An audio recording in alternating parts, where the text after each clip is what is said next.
दोस्तों इस वक्त अडानी जी पर जो आरोप लगे हैं उसकी चर्चा हर तरफ है। हर तरफ यही सवाल उठ रहा है कि अडानी ग्रुप पर जितने भी आरोप हिंडनबर्ग रिसर्च की रिपोर्ट से लगे हैं उस पर अभी तक ना तो सरकार की तरफ से कोई प्रतिक्रिया सामने आई है और ना ही इस पूरे मामले को मीडिया उतना बढ़ा चढ़ाकर दिखा रहा है। मेन स्ट्रीम मीडिया की मैं बात कर रही हूँ, मुख्य धारा मीडिया इतना बढ़ा चढ़ाकर दिखा रहा है कि शायद अडानी जी की पोल पट्टी जो है उससे खुल सके। दोस्तों हालांकि वो अलग बात है कि गोदी मीडिया इस पूरे मामले को नहीं उठाएगा, क्योंकि अच्छी तरीके से मालूम है कि ये जो पूरा मामला है ये किन से जुड़ा हुआ है और आगे जाकर ये उनका नुकसान कैसे कर सकता है। इसीलिए अभी तक गोदी मीडिया की तरफ से इस पूरे खबर पर, इस पूरे मामले पर कोई बड़ा प्रोग्राम, कोई बड़ी डिबेट नहीं बैठाई गई है दोस्तों।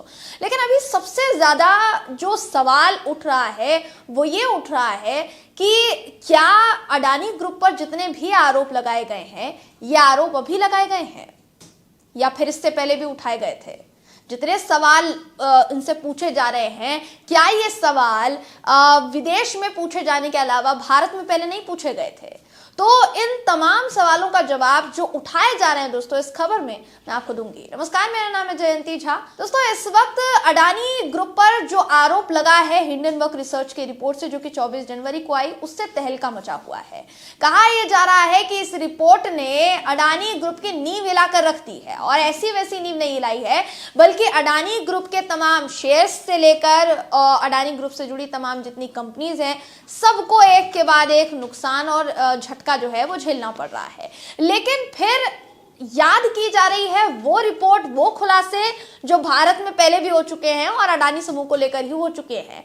तब हुआ यह था कि या तो जिन्होंने आवाज उठाई उनका मुंह बंद करने के लिए उन पर केस लाद दिया गया, या फिर जिन्होंने आवाज उठाई उनको सीधे तौर पर दोस्तों, सीधे तौर पर उनके खिलाफ जो है कहीं ना कहीं मोर्चा खोल दिया गया या उनको चुप कराने के हथकंडे तरह तरह के अपनाए गए। और वही इस बार भी हुआ है। देखिए, जिनकी चर्चा यहाँ पर हो रही है, जिनका नाम मैं ले रही हूँ कि जिन्होंने पहले भी खुलासा किया था, वो इस वक्त आपकी स्क्रीन पर है। दोस्तों ये खबर कहती है कि परंजय गुहा ठाकुरता वरिष्ठ पत्रकार है। इन्होंने भी अडानी ग्रुप से जुड़े तमाम घोटालों को लेकर एक्सपोज किया था, घोटालों को एक्सपोज किया था। साथ ही इनके ऊपर जितने भी अभी सवाल उठाए जा रहे हैं वो सवाल वो पहले ही उठा चुके हैं। इनके अलावा सुचेता दलाल की भी बात हो रही है दोस्तों, उन्होंने भी आवाज उठाई थी।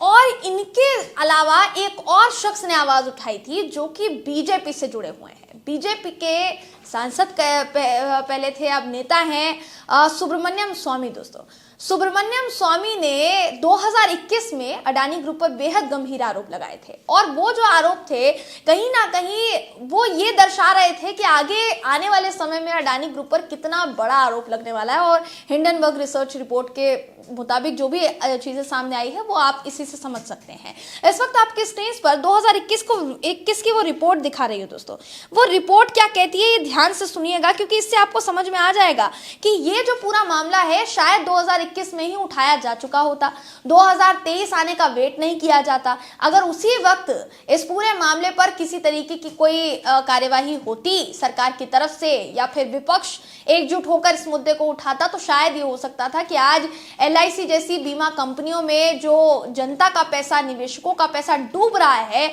इस पूरी रिसर्च रिपोर्ट के सामने आने के बाद, वो नहीं होता।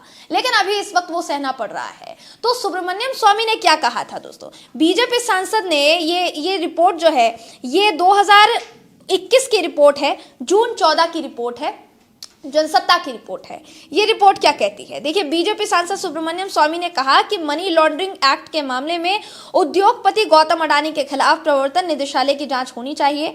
उन्होंने तंज कसते हुए कहा कि जांच कराने से पहले मोदी को चाहिए कि अफसरों का बैकग्राउंड चेक कर ले। तो कहीं ना कहीं वो ये कहना चाह रहे थे पहले कि आप ऐसे अफसरों को इनकी जांच करने में जुटाएं जो कि निष्पक्ष हो, यानी उनका कहीं से कहीं तक आप लोगों से लेना देना ना हो, क्योंकि ईडी से लेकर CBI तक जितनी भी केंद्रीय एजेंसियां हैं दोस्तों किस तरह से सरकार के इशारों पर काम करती हैं ये आप भली भांति जानते हैं, हमें आपको बताने की जरूरत नहीं है। तो इसी बात का जिक्र जो है सुब्रमण्यम स्वामी ने 2021 में कर दिया था और उन्होंने कहा था कि इनके ऊपर जितने भी आरोप लग रहे हैं, खासकर मनी लॉन्ड्रिंग का जो आरोप लग रहा है उसके खिलाफ जांच होनी चाहिए और केंद्रीय एजेंसी ऐसी लगाइए जो कि आपसे रिलेटेड ना हो या आपसे उसका नाता ना हो, तभी निष्पक्ष जांच हो सकती है।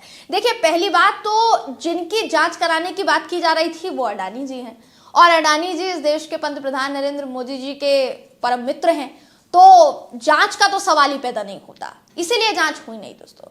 और जो सवाल थे वो वहीं दबे के दबे रह गए। 2023 चल रहा है और 2023 में 24 तारीख को जो रिपोर्ट सामने आई उसने तहलका मचा दिया। ये जो रिपोर्ट है, इस रिपोर्ट के सामने आने के बाद अडानी जी को एक के बाद एक नुकसान झेलना पड़ रहा है, और अब वो कह रहे हैं भारत का हवाला देते हुए कि इस वक्त ये आरोप के जरिए जो भी आरोप ये इस रिपोर्ट के जरिए जो भी आरोप मुझ पर लगाए गए हैं या अडानी समूह पर लगाए गए हैं, वो भारत की एकता और अखंडता संप्रभुता पर एक हमला है, राष्ट्रीयकरण पर एक हमला है, राष्ट्रवादी खुद को वो बता रहे हैं। इसलिए मैंने पहले भी कहा था दोस्तों कि 1% जब अमीर व्यक्तियों की लिस्ट आती है तो उसमें हमारे देश के बड़े से बड़े उद्योगपति शामिल होते हैं, तब भारत की जो आम जनता है उनको नहीं गिना जाता। लेकिन जब आप पर आरोप लगा, आप इस वक्त फंसते हुए नजर आ रहे हैं, भारत से लेकर आपको यूएस तक घसीटा जा रहा है, तो आपको याद आ रहा है भारत, और आप भारत का हवाला देकर तमाम तरीके की बातें कर रहे हैं। लेकिन फिर भी देखिए, अडानी ग्रुप ने जो 413 पन्नों का जवाब दिया है, 106 पन्नों की रिपोर्ट पहले हिंडनबर्ग रिसर्च की आई थी, उसके बाद 413 पन्नों में अडानी ग्रुप ने जवाब दिया। लेकिन इस पर रिप्लाई क्या दिया है हिंडनबर्ग रिसर्च ने दोस्तों, ये आपको बता देते हैं। इस वक्त आपकी स्क्रीन पर हिंडनबर्ग रिसर्च रिपोर्ट का वो रिप्लाई है, जिसके जरिए साफ तौर पर यह बताया गया है कि कहीं ना कहीं तिरंगे को ओढ़कर उसकी आड़ में अडानी जी बड़े से बड़े घोटाले को नकारना चाह रहे हैं। वो ये कहना चाह रहे हैं कि हमने तो कुछ किया ही नहीं है, हम तो दूध के धुले हुए हैं, हमने कोई काम नहीं किया है, हम बिल्कुल सीधे हैं, जलेबी की तरह सीधे, वही नजर आ रहा है। अब देखिए, इस वक्त ये जो स्क्रीन पर आपकी रिपोर्ट है, ये रिपोर्ट हिंडनबर्ग का जवाब है कहीं ना कहीं, और ये रिपोर्ट कहती है कि राष्ट्रवाद की आड़ में देश को लूट रहे हैं अडानी, ऐसा हिंडनबर्ग की रिसर्च ने कहा है दोस्तों। देखिए, अडानी समूह की सफाई पर हिंडन रिसर्च ने कहा है कि धोखाधड़ी को राष्ट्रवाद या एक सदी हुई प्रतिक्रिया से झुटलाया नहीं जा सकता। अडानी समूह ने मूल रूप से उठाए गए हर प्रमुख आरोपों को नजरअंदाज कर दिया है, और हिंडनबर्ग ने यह भी कहा है कि हमने इस पूरी रिपोर्ट में तकरीबन 88 सवाल उनसे पूछे थे, 62 का जवाब भी वो ठीक से नहीं दे पाए, और बाकी का जो जवाब दिया है उन्होंने, उस पर तो हमने उनको घेरा ही है। तो सबसे बड़ी बात है कि अगर अडानी ग्रुप पे जितने भी आरोप लगाए गए हैं वो झूठे होते तो हिंडनबर्ग अभी तक देखिए घुटने टेक चुका होता।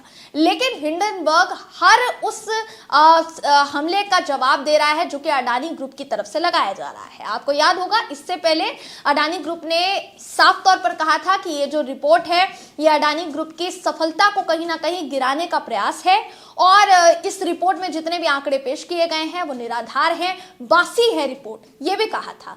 इस रिपोर्ट पर जो जवाब दिया था, जो सफाई दी थी अडानी ग्रुप ने, इस पर हिंडनबर्ग ने कहा था कि अगर आपको ऐसा लगता है कि आप पर ये जो आरोप लगाए गए हैं ये गलत है, तो आप यूएस कोर्ट में आइए, यूएस कोर्ट में मिलिए, वहां सारी बातें रफा दफा कर देंगे। लेकिन अभी तक चुनौती को स्वीकार नहीं किया जा चुका है दोस्तों, और इसीलिए सबसे बड़ी बात है कि अडानी जी पर तो सवाल उठ ही रहे हैं, साथ साथ में हमारे देश की मोदी सरकार पर भी सवाल उठ रहे हैं। जाहिर तौर पर सवाल उठने लाजमी है, क्योंकि यहाँ जिस तरीके से उनके ऊपर आरोप लगे हैं, और आरोप के बाद एलआईसी को नुकसान हुआ, एलआईसी में कई हजार लोगों का नुकसान जो हो रहा है, लोगों का निवेश का पैसा जो है वो डूब रहा है, उन लोगों का पैसा सरकार कहां से लाएगी अगर अडानी ग्रुप जो है वो डूब गया तो ये जो सवाल है ये खड़े किए जा रहे हैं। कई लोगों ने देखिए इस वक्त इस पूरी रिपोर्ट से जुड़े जो भी तथ्य सामने आए हैं उस पर सरकार को भी घेरा है, साथ ही अडानी ग्रुप को भी घेरा है। इस वक्त आपकी स्क्रीन पर श्याम मीरा सिंह का ट्वीट है दोस्तों, इन्होंने थोड़े हास्यास्पद अंदाज में तंज कसते हुए लिखा है कि अडानी का हिंडनबर्ग रिपोर्ट पर रिप्लाई, ये हम पर नहीं मेरे प्यारे भारत देश पर अटैक है। जो पूरे केस को जो पुराने केस बताए हैं वो सेटल हो चुके हैं। देखो, हम गरीब बच्चियों की मदद कर रहे हैं, हमसे और कुछ मत पूछो, नहीं तो पापा से कह दूंगा, दोबारा मैसेज किया तो ब्लॉक कर दूंगा।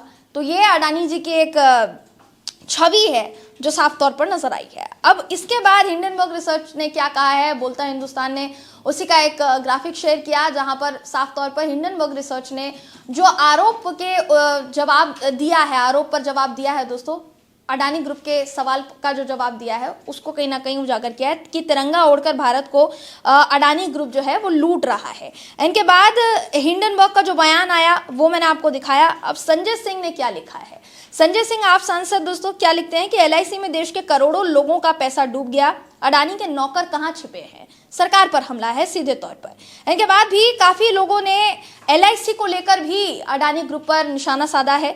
बेटी के लिए 16 साल से एलआईसी पॉलिसी जमा कर रहा हूं, अब क्या करूं, ये रुपया डूब गया तो। विवेक त्रिपाठी हैं, पत्रकार हैं, वो ये बात लिखते हैं दोस्तों।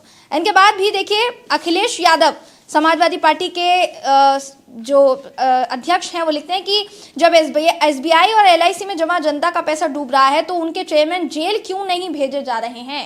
जाहिर तौर पर अगर ऐसा ही, जैसे मैंने पहले भी कहा, बार बार दोहराती आई हूं दोस्तों जब से ये पूरा मामला सामने आया है, कि अगर यही सारे केसेस विपक्षी पार्टी पर होते या ऐसे आरोप विपक्षी पार्टी से जुड़े किसी व्यक्ति पर होते तो अभी तक ईडी से लेकर सीबीआई तमाम केंद्रीय एजेंसियों को काम पर लगा दिया होता।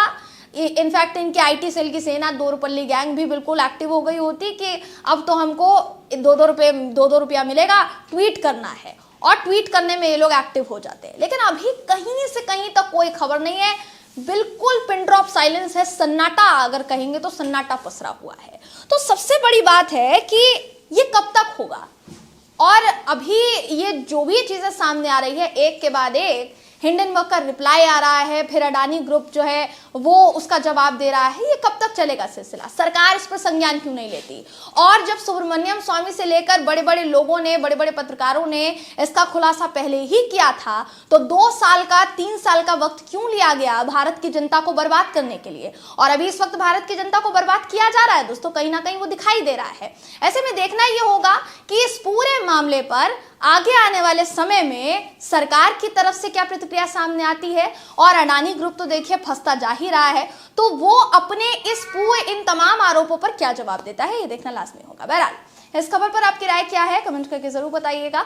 वीडियो अगर आपको पसंद आया हो तो वीडियो को लाइक और शेयर करना ना भूलें। फिर मुलाकात होगी आपसे किसी ऐसी ही खबर के साथ, तब तक के लिए नमस्कार।